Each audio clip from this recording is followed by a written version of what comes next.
네, 7월 14일 코로나 바이러스 감염증 19 국내 발생 현황을 말씀드리겠습니다.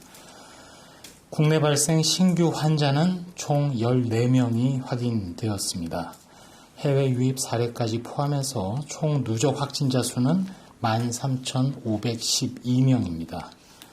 신규로 78명이 격리 해제되어 현재 941명이 격리 중입니다. 지역 발생을 좀 더 자세히 말씀드리겠습니다. 먼저 서울입니다. 서울 관악구 사무실 관련해서 지표 환자를 7월 12일 확인한 후에 총 확진자는 8명을 발견하였습니다. 강남구 역삼동 V빌딩과 관련해서 지난 7월 2일 지표 환자를 확진한 후 7명이 추가로 확진되어서 총 8명을 발견하였습니다. 서울 강남구 이동통신 종사자 관련하여 7월 11일 지표 환자 확진 후 4명이 추가로 발견되어서 총 5명이 확진되었습니다. 다음은 경기도입니다. 경기도 수원시 영통구에 거주하는 가족 관련하여 가족 중 1명이 추가로 확진되어서 총 7명의 누적 확진자를 발견하였습니다. 광주의 방문 판매 모임과 관련해서 1명이 추가로 확진되어서 누적 확진자가 총 141명이 발견되었습니다.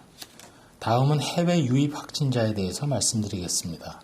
어제 해외 유입 확진자는 19명을 발견하였습니다. 검역 단계에서 12명이 확인되었고 입국 후 지역사회에서 자가격리 중에 7명이 확인되었습니다. 해외 유입 확진자 19명의 추정 유입 국가는 미주가 4명, 이 중에 미국이 3명입니다. 그리고 아프리카가 4명, 중국 외에 아시아가 11명인데 이 11명 중에는 카자흐스탄이 5명, 우즈베키스탄이 2명입니다.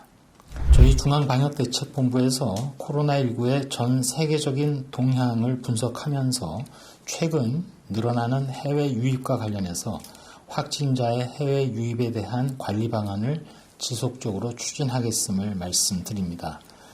발생 현황을 보게 되면 대부분의 모든 대륙에서 증가세를 유지하고 있고 특별히 중남미 그리고 북미 그 다음으로는 아시아 대륙 순으로 신규 환자 발생이 늘어나고 있는 상황입니다.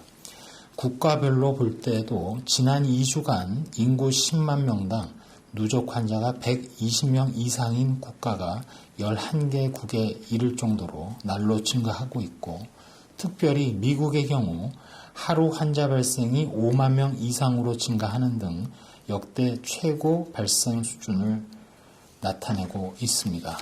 다음으로는 연구개발 치료 등에 대해서 말씀드리겠습니다.